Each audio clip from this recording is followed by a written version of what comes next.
All right. Morning, everyone. Welcome to another episode of the Daily High. I might be single host, Tone Vase. Matt got super busy last minute.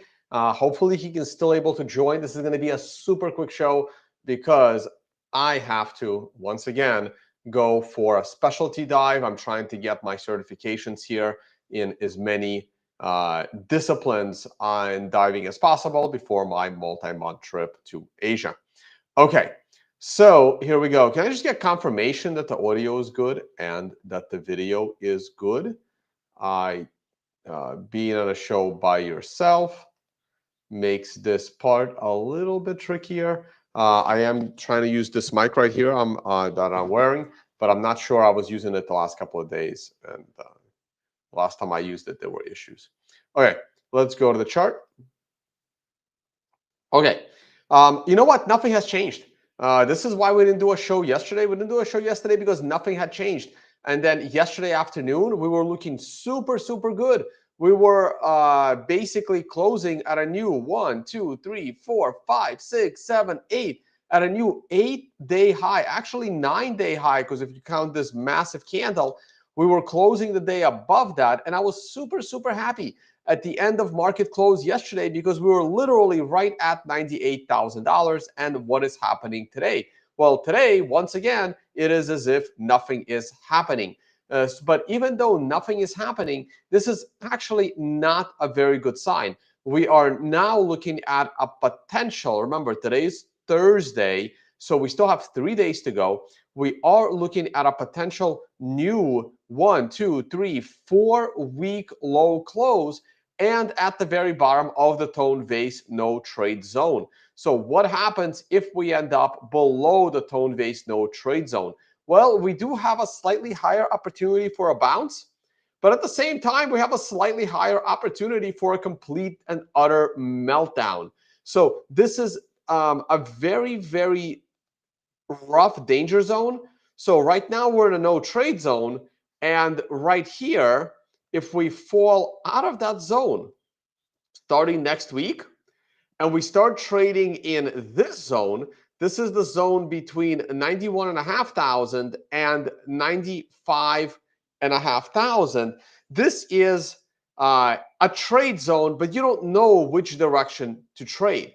Once we start trading inside this zone, we're just, the probability that we will consolidate in this zone is actually super low. The chances that the price will just, do one of these suddenly becomes low. And what's more likely to happen, either we're going to completely collapse out of the zone. Oh, come on, draw me an arrow, Jesus. And go down to the next level of support, which sits all the way in the $70,000 range, or an MRI buy, but that's not going to happen for, at least another 8 to 9 weeks. Or we bounce off of the support area and go significantly higher. So the probability of entering a trade goes up. You just don't know which direction until it, significantly moves one way or another. Right now, yesterday evening I was happy. This morning I'm not that happy. We still got a shot at this. What were the CPI numbers? I'm sorry, guys. I am not up to date on my data. Also, there hasn't been a show with Mark in a while. We need to do that. The CPI numbers came in actually pretty bad. That is a very high reading of inflation.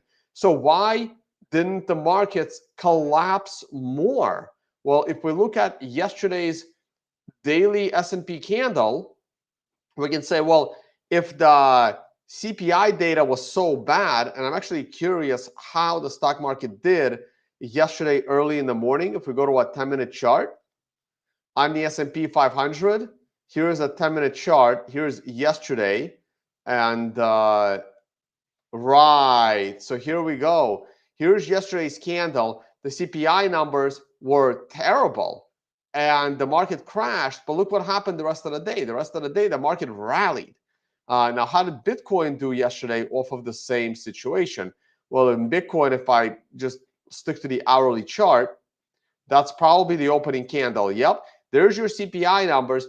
Everything completely collapses at 8 in the morning. 8:30 to be exact. If we go to a 10-minute chart, CPI numbers come out 8:30, and bam, we get absolutely annihilated because of the bad CPI numbers, which I actually didn't even know about because, again, what was I doing at this hour? I was somewhere 100 feet or 30 plus meters below the Earth's surface when this happened. And oh, maybe not when this happened. I was like driving to there. That's probably happened at around this time. And then we went up the rest of the day because when the data is bad, what happens? Why does the market rise after bad data? Well, the reason why the market rises after bad data is because the government needs to print money in order to save the economy. And the Federal Reserve suddenly becomes more likely to print money to save the economy. Now, in this case, because it's the CPI numbers, the Fed may actually raise the interest rate to account for the bad CPI numbers, but they're not going to do that either. They're going to leave the rate as it is. So sometimes bad economic news is not bad news because it just means that the government would need to intervene. So in any case, we actually fared very, very well all day yesterday, considering the bad CPI numbers. Are we expecting any data to come out today? Well, we had some data. We had the PPI numbers, which is also a measure of inflation, but from the producer side, and it's also very, very bad. So what does it mean? We'll find out. So the market is actually handling this bad news kind of okay. Let's look at this again, 10-minute chart. We're rallying right now. I'm going to go to the 1-hour chart. And we are holding off the bottom. You see this massive downward sloping trend line. Hopefully we hit this trend line for the last time. I think that if the price of Bitcoin goes back below 94,000, we are in serious, serious trouble. Serious trouble. We need to avoid this right here, right now. When I get out of my dive, and if we are sitting above 98,000, I will be such a bull in this market. But right now, it is definitely caution time.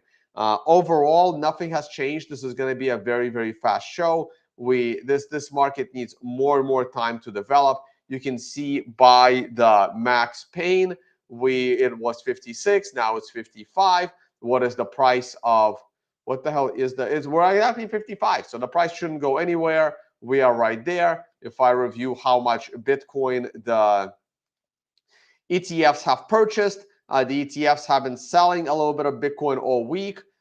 Even BlackRock sold a little bit of Bitcoin. Hopefully some interest in Bitcoin comes soon. Obviously, no news on the Bitcoin Strategic Reserve as I expected. I am not up to date on my geopolitics. I need to find the time to catch up. And I have nothing else to say. I don't have time to look at stocks. I need to go diving. This is the main reason why I am here. And I will bring you some more interviews with some of the innovative companies that are taking place here. There's a Bitcoin meetup tonight.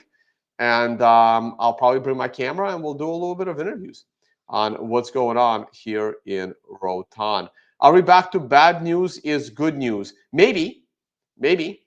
I mean, the CPI numbers, I expected bad news to keep the market down, but clearly that did not happen. All right, I got nothing more to say. We are definitely underperforming all other bull markets.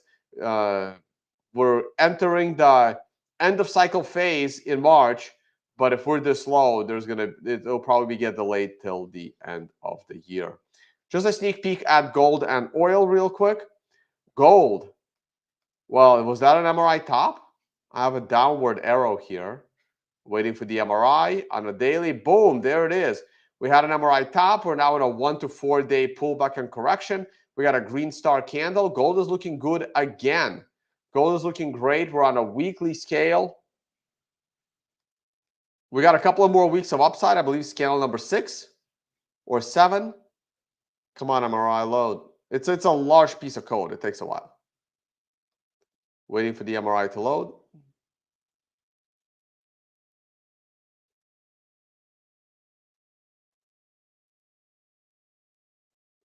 S&P weekly is looking very strong. That's a good sign for Bitcoin. MRI still doesn't want to load. So I have to do this manually. 1, 2, 3, 4, 5, 6. 6 with extension B. And yeah, we got a few more weeks of upside in gold. We're almost at 3,000. That's going to be cool. All right. Thank you all so much for watching, guys. And I will see you all uh, hopefully tomorrow.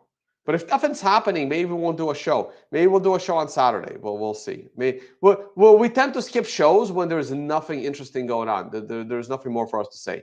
So please like, subscribe, share with your friends. This should also be streamed to X. But I don't know if there's a video description in X. Check out the video description for some cool stuff. And I will see you. Don't forget the Maldives Financial Summit. I'll talk more about that very, very soon. Bye, guys.